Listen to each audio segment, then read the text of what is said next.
form is entirely a different dimension, in a sense that it just opens up to infinity. You see, Baba is just the door. Baba's form is just like a door. When you see Baba, behind him is infinity. But because we cannot grasp infinity, in his compassion, he has assumed this form. So likewise, just as Baba's form has that speciality, in the same way, there may be so many rooms, there may be so many mansions, there will be so many palaces.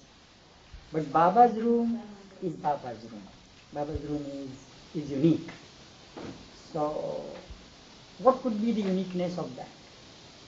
So that thought came to me, because when we were with Baba, so we thought, we have Baba here, so we have not to worry about his things, his rooms and places and things that he used, the chairs and all this. We have Baba.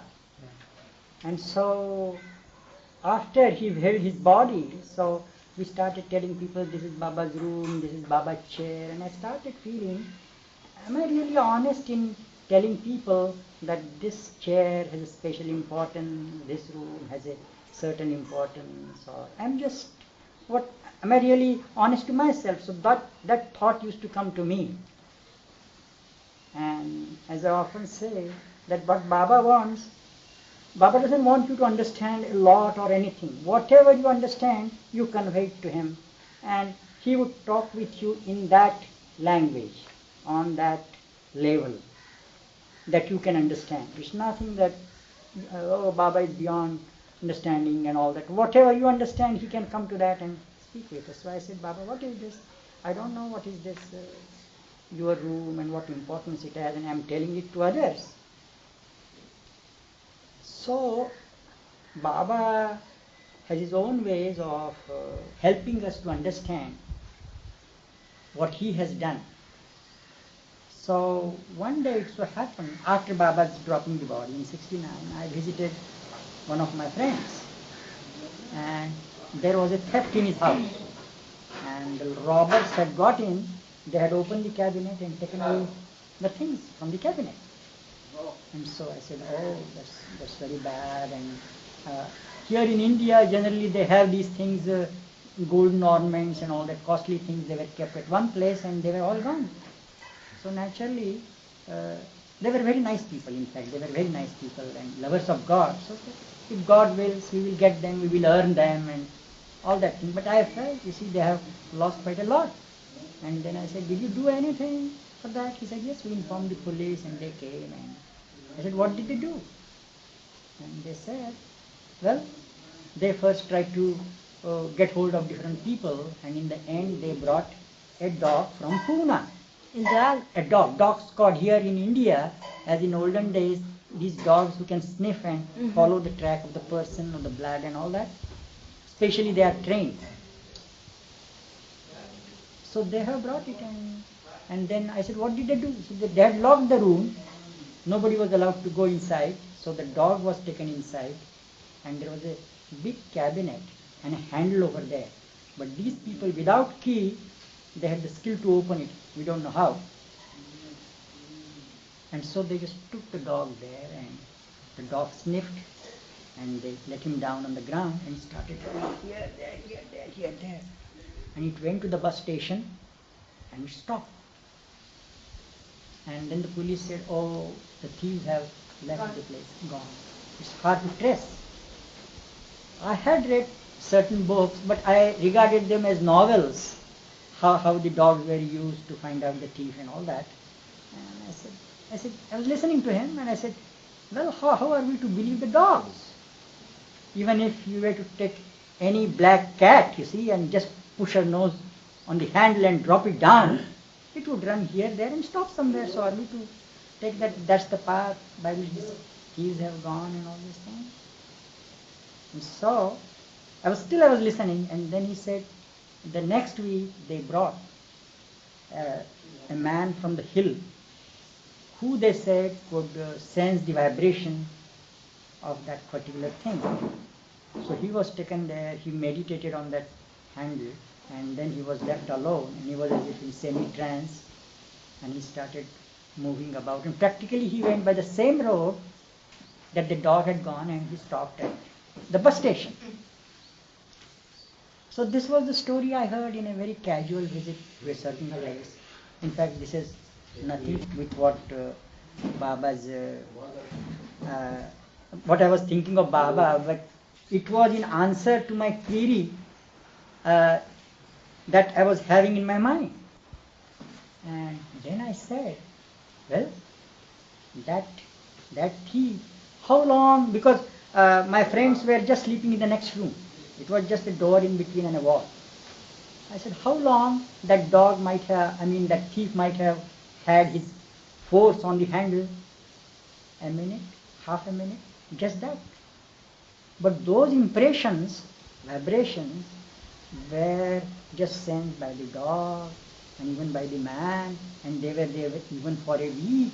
So if the impression of any person, whatever thing we use, can be there for such a long time, then suddenly I said, what about the impressions of the impressionless one, the God-man or thought, the things that he had used?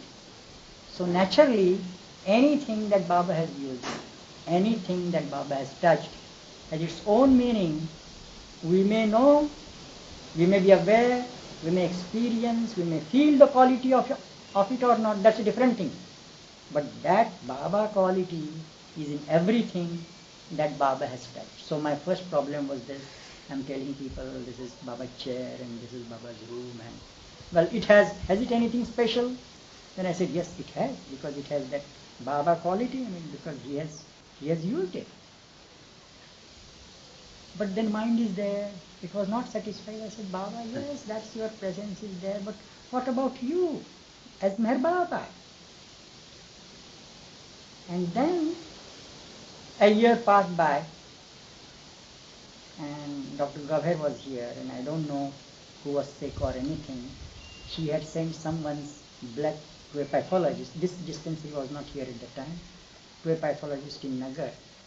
And in the evening when we come from the trust office, the report was there, and she looked at it and, oh, she said, it's this.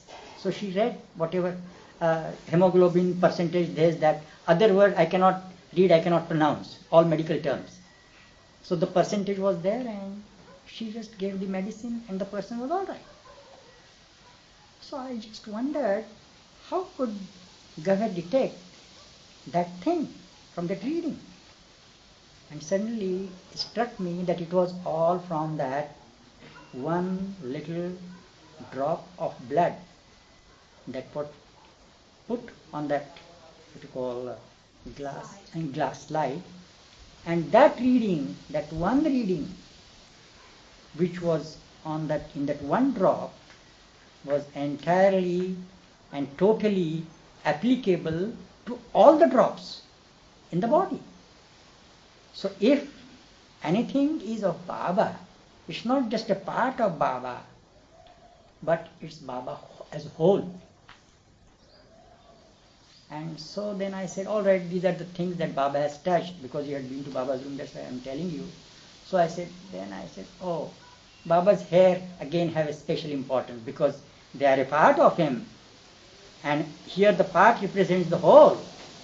So naturally, they represent Meher Baba. And his presence is there, his hair is there, and all that.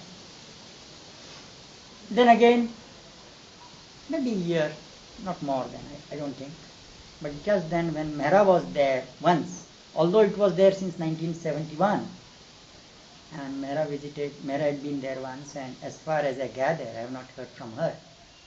But she said, she stood before that thing, and she had a thought that, Baba, these are your hair, you are God, you are everywhere, you are in everything. So it is all the more appropriate that you should be in your own hair. And just then she saw that face, which you would see during your stay, I'm sure, though not now. So that face was right there.